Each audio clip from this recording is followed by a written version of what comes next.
स्वयंश्री द्वितीयो भागः दशमकक्षायाः संस्कृतपाठ्यपुस्तकम्। तो आज हमारा पाठ है पंचमः पाठः सुभाषितानि। सुभाषितानि का मतलब सुभाष, अच्छे जो वचन है, अच्छी जो सूक्तियां हैं, उन पर जो है हमारी संस्कृत में बहुत अच्छे नीति वचन कहे गए हैं, सूक्तियां कही गई हैं, उस पर आधारित है। तो अभी फिलहाल हम प्रश्न अभ्यास पर बात करेंगे। तो जो पहला प्रश्न है वो है एक पदेन उत्तरम लिखत, यानी आपको एक पद में उत्तर देना है। तो जो पहला प्रश्न है वो है मनुष्याणाम महान रिपु का, रिपु का मतलब दुश्मन, मनुष्य का सबसे महान दुश्मन कौन है? तो उत्तर है आलस्य। गुणी किम वेत्ति, जो गुणवान व्यक्ति है वो क्या जानता है? वो गुणों की पहचान जानता है, गुणों का सम्मान करना जानता है। प्रश्न ग येषां संपत्तौ च विपत्तौ च महताम एक रूपता, वो कौन लोग हैं जो संपत्ति में यानी प्रसन्नता में और विपत्ति में, मुश्किलों में, खुशहाली में और मुश्किलों में एक समान रहते हैं? तो उत्तर है महताम, यानी महान लोग या महापुरुष, सज्जन लोग जो धैर्यशाली होते हैं वो सुख में भी और दुख में भी एक समान रहते हैं, इतराते नहीं, घमंड नहीं करते, हिम्मत नहीं हारते। इसका ये अर्थ है। पशु ना अपि कीदृशः गृह्यते, जो पशु होते हैं वो जो है क्या ग्रहण करते हैं? तो हम जानते हैं कि पशु सिर्फ अपने भोजन को ही जानता है। उदीरी तो अर्था, यानी उदर, पेट की पूर्ति का ही काम पशु को आता है। वो रचनात्मक काम नहीं करता, ज्ञान का हस्तांतरण उस तरीके से नहीं करता, संकलन नहीं करता जैसा मनुष्य करता है। अब अगला है उदय समय अस्त समय च कः रक्तः भवति। उगते समय उदय, उगना, और अस्त, छिपना के समय रक्त, लाल जो है उसकी तरह कौन होता है? सविता। तो ध्यान रखेंगे सविता सूर्य का एक पर्यायवाची भी है। अब जो प्रश्न नंबर 2 है वो है आपको पूरे वाक्य में उत्तर लिखना है। तो पहला प्रश्न है केन सम बंधु नास्ति। तो उदयं समः बंधु नास्ति। ख है वसन्तस्य गुणं कः जानाति। वसन्तस्य गुणं पिकः जानाति। पिकः जानते हैं, कोयल है। बुद्धया कीदृश्यः भवन्ति। बुद्धया परेगित ज्ञानफला भवन्ति। घ है नराणां प्रथमः शत्रुः कः। नराणां प्रथमः शत्रुः क्रोधः अस्ति। अगला प्रश्न चलते हैं। सुधियः संख्यं केन सह भवति। सुधया संख्यं सुधीभिः सह भवति। अस्माभिः कीदृशः वृक्षः सेवितव्यः। अस्माभिः परच्छायासमन्वितः वृक्षः सेवितव्यः। जब हम इन श्लोक की व्याख्या कराएंगे तो आप और डिटेल में इसके अर्थ को समझ लेंगे। फिलहाल प्रश्न अभ्यास करने हैं तो हम उस पर फोकस कर रहे हैं। ये जो है बहुत महत्वपूर्ण है, क और ख, इसमें रिक्त स्थान आपको भरना है। तो आपकी सुविधा के लिए हमने यहाँ पर इसको इस तरीके से कर दिया। पहले क को देखते हैं। यह यहाँ आएगा निमित्तम, उद्देश्य, प्रकुप्यति, तस्य, रिक्त स्थान पर आएगा अपगमे, सह ध्रुवम प्रसीदति। और यस्य मनः अकारण द्वेषी अस्ति, यहाँ आएगा जनः तं कथम परितोषयति। और ख है, यहाँ पहले ही रिक्त स्थान है, देख लेंगे आप। यहाँ विचित्रे संसारे खलु किंचित, यहाँ किंचित आएगा। निरर्थकम नास्ति अश्व चेत धावने। वीरः खरा भारस्य वहने ही वीरः भवति। तो संसार जो है, संसार में कोई भी चीज निरर्थक नहीं है। यहाँ घोड़ा दौड़ने योग्य है तो वहाँ गधा भार को ढोने योग्य है। व्याख्या कराएंगे तब और अच्छे से समझाएंगे। अभी फिलहाल प्रश्न अभ्यास पर ध्यान देते हैं। प्रश्न नंबर 4 बड़ा महत्वपूर्ण है। इस सुभाषितानी में जो श्लोक आए हैं उससे मिलते जुलते श्लोकों को यहाँ पे दिया गया है। तो यहाँ हम थोड़ा सा इसकी व्याख्या जरूर कर लेंगे, तभी समझ में आएगा कि क्या है। का है विद्वान स एव भवति य अनुक्तम अपि तथ्यम जानति, यानी विद्वान स वही व्यक्ति विद्वान है जो, या वह व्यक्ति ही विद्वान कहलाता है जो अनुक्तम उक्त, उक्त का विलोम है अनुक्तम, यानी जो अनुपयोगी चीज है, बेकार चीज है, ठीक चीजें नहीं है उनको भी, अपी का मतलब है भी, और तथ्यम जानती, जो व्यक्ति सही और गलत बात को समझ लेता है, उसके तथ्य को समझ लेता है, उसके सार को समझ लेता है, वही विद्वान है।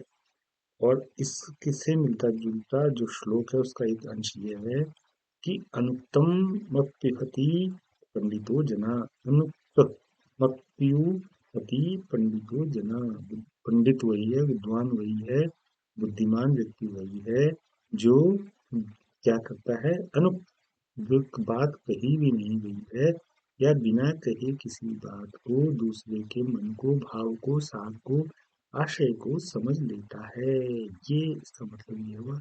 यानी बुद्धिमान व्यक्ति पहले ही लक्षणों को भांप लेता है, ये इसका अर्थ हुआ। अगला जो इसका ख है बहुत ही महत्वपूर्ण है कि मनुष्य सम सम स्वभावे जने सह मित्रताम करोति, यानी मनुष्य सम माने अपने समान स्वभाव, जैसा मनुष्य होता है, खग यानी खग की भाषा, इसी प्रकार मनुष्य भी अपने ही शील और धर्म और अपना ही योग्यता, अपनी ही रुचि, अपना ही स्वभाव, उसके हिसाब से ही जन है दूसरे लोगों से मित्रता करता है। मनुष्य है समान स्वभाव और गुण वाले व्यक्तियों के साथ ही मित्रता करता है, ये इसका अर्थ हुआ इसका। इसी की तरह मिलता जुलता एक और श्लोक है, उसका एक अंश यह है कि समान शील व्यसनेषु सख्यम, यानी समान शील स्वभाव, चरित्र और व्यसन, व्यसन का मतलब यहाँ पे आदतें हैं, व्यसन बुराई के लिए कहा जाता है, लेकिन यहाँ पे आदतों के लिए है कि व्यक्ति समान, अपने समान स्वभाव, अपने समान चरित्र, अपनी समान आदत वाले लोगों से ही मित्रता करता है। अगला जो है वो ये है कि परिश्रमम कुर्वाणः नरः कदापि दुःखम न प्राप्नोति, यानी जो नर, जो मनुष्य है वो परिश्रम करता है, जो मनुष्य परिश्रम करता है उसको कदापि कभी भी दुख का प्राप्त नहीं होता। जो मनुष्य मेहनत करता है, परिश्रम करता है, उसे कभी भी दुख नहीं हासिल होता, वो हमेशा खुशहाल रहता है। इसका मिलता जुलता श्लोक का एक और अर्थ है, यानी एक पंक्ति का कि नास्त्युद्यम समो, इसी में सुभाषितानी में है, बंधु कृत्वा यम नावसदिति अवसादनावसदिति, यानी मनुष्य, जो मनुष्य परिश्रम पर भरोसा करता है, यानी मनुष्य का जो मित्र है, एक तरफ तो आलस उसका शत्रु है, और यहाँ कहा गया है कि उद्यम, यहाँ पे उद्यम समो, उद्यम के समान, परिश्रम परिश्रम के जैसा कोई बंधु, भाई बहन, रिश्तेदार, मित्र कोई नहीं है, यानी मनुष्य का परिश्रम के सिवा कोई भी मित्र नहीं है, या उससे अच्छा कोई मित्र नहीं है। वह देखते हैं महान्तः जना सर्वदेव संप्रकृतया भवन्ति, जो महान्तः महान आत्माएं, महान लोग, महापुरुष, बड़े विद्वान लोग, उनका जो जन है, उनका जो साथ है, वो हमेशा सर्वदेव अपने जैसे उचित लोगों का समान प्रकृति का ही होता है, यानी जो महान व्यक्ति होते हैं वे हमेशा समान स्वभाव वाले व्यक्तियों के साथ रहते हैं, या महान व्यक्ति जो है हमेशा एक जैसा स्वभाव करते हैं, यानी ये है इसका अर्थ महत्वपूर्ण कि महानतः जना सर्वदेवा सम प्रकृतया भवन्ति, जो महान व्यक्ति है वह हमेशा एक जैसा व्यवहार, हर किसी के साथ भी और हर परिस्थितियों में वो एक जैसा रहता है। तो संपतौ च विपत्तौ च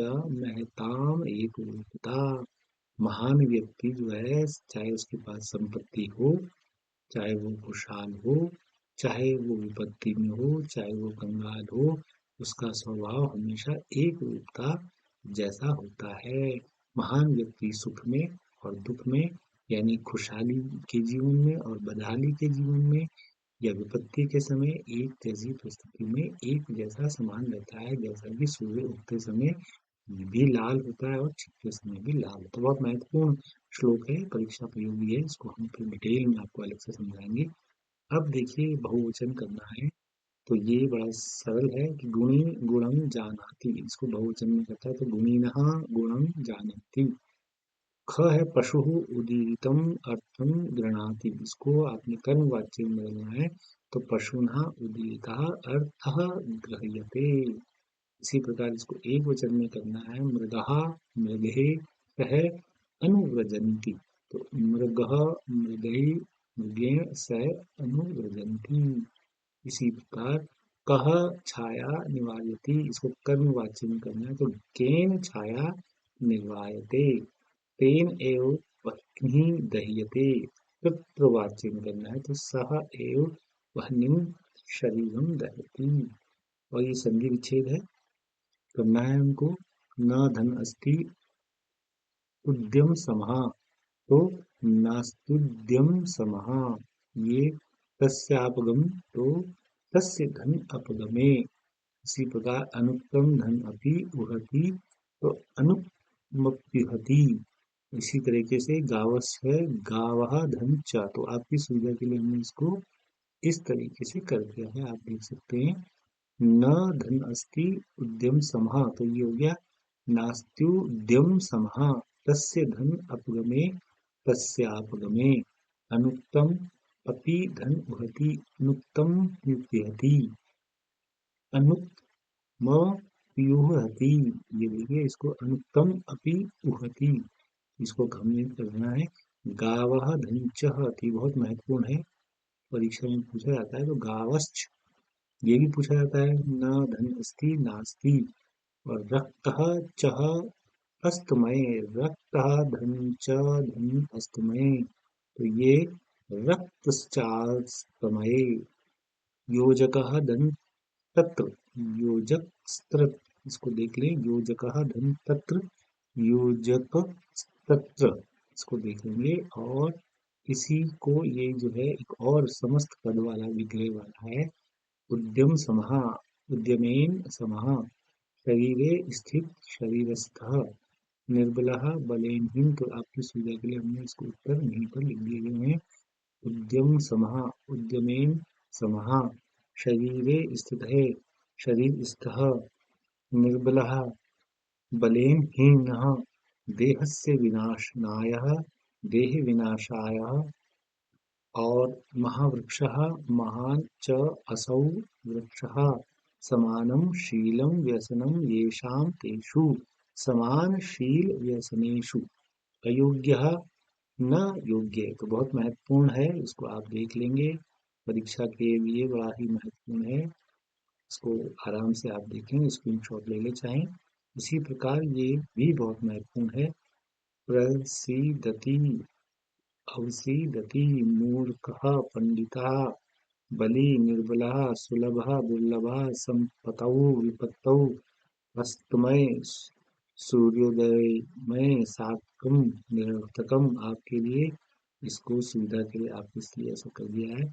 प्रसीदति अवसदी, प्रसीदति अवसीदति, मूर्खः पंडितः, बली निर्बलः, सुलभः दुर्लभः, संपतौ विपतौ, अस्तमय उदय सूर्यास्त, और सूर्यास्त जैसा होता है, तो सूर्य का अस्त और सूर्योदय, तो यहाँ पे अस्तमय उदय आ गया, सार्थकम और निरर्थकम, थोड़ा सा ध्यान देंगे तो आपको आसानी से ये समझ में आएगा, और सीधे सीधे लिख दिए गए देखिए, प्रसीदति अवसीदति, मूर्खः पंडितः, बली निर्बलः, सुलभः दुर्लभः, संपतौ विपत्तौ, अस्तमय उदये, सार्थकम निरर्थकम। और ये बहुत महत्वपूर्ण है, आपकी सुविधा के लिए हमने यहाँ पे एक ही वाक्य बनाना है, लेकिन हमने आपके लिए बहुत सारे वाक्य लिए आए हैं, हम बनाकर देखेंगे। वायसः के लिए पौवा, वायसः कृष्णवर्णः भवति। दूसरा और वाक्य, वायसः काौ काौ इति शब्दं करोति। वृक्षस्य उपरि एकः वायसः आसीत्। बालकः वायसं दृष्ट्वा प्रसन्नः अभवत्। वायसः अन्नं भक्ष्यति। वायसः प्रातःकालं वृक्षे नादति। वायसः काले काले भोजनं खादति। वायसः श्यामवर्णः अस्ति। वायसः अरण्यवस्ति। वायसः अन्येषां पक्षिणां सह खेलति। इसी प्रकार दूसरा शब्द है निमित्त, निमित्तम कारणम। निमित्तम सुखस्य ज्ञानम अस्ति। निमित्तं कार्यस्य तत्तौ कारणं भवति। निमित्तं विना फलं न जायते।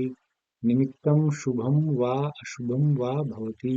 निमित्तं विचार्य कार्ये प्रारभ्यते। निमित्तं कार्यस्य कारणम् अस्ति। निमित्तं सुखं ददाति। निमित्तं विचार्य कार्यं करोति। निमित्तं शुभं भवति। निमित्तं विना फलं नास्ति। तो ये 10 वाक्य बना दिए हैं। आपको एक ही लिखना है, लेकिन आप अभ्यास करेंगे तो आपको बहुत सारा, जैसे ये निमित्तम है तो ये सुखम के लिए भी हो गया, कार्यम के लिए भी हो गया, निमित्तम के लिए हो गया, शुभ के लिए भी हो गया। तो ये आप देखें, फलम के लिए भी ये वाक्य बन सकता है, विना के लिए भी। अब सूर्य के लिए आए हैं। सूर्यः पूर्वस्या दिशि उदेति। सूर्यः जगतः प्रकाशयति। तीसरा वाक्य देखिए, सूर्यस्य रश्मयः तेजोमया भवन्ति।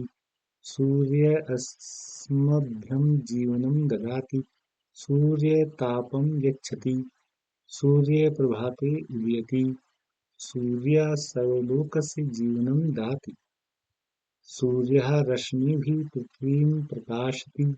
सूर्यः सन्ध्याकाले अस्तं गच्छति। सूर्य देवतानां प्रथम पूज्यते। सूर्य को जो है देवता के तौर पे ही पूजा जाता है। अब है पिकः, कोयल के लिए कुछ वाक्य बनाए हैं। पिकः मधुरं गायति। वसंत ऋतौ पिकः कूजति। पिकः काकः च एक एव भवति। पिकः कृष्णवर्णः भवति। पिकः मधुरेण स्वरेण स्मरति। पिकः वसन्ते मधुरं गायति। पिकः हरितवृक्षेषु निलीयते।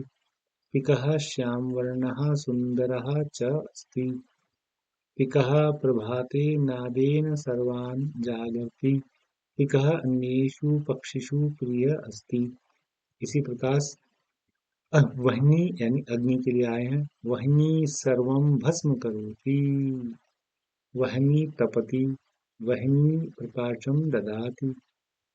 वह्नि उष्मां यच्छति। वह्नि पवित्र अस्ति। वह्नि सर्विभिः होमे प्रज्वलति। वह्नि दारुभ्यो उत्पद्यते। वह्नि शीतस्य नाशकः अस्ति। वह्नि सावधान्येन पूज्यते।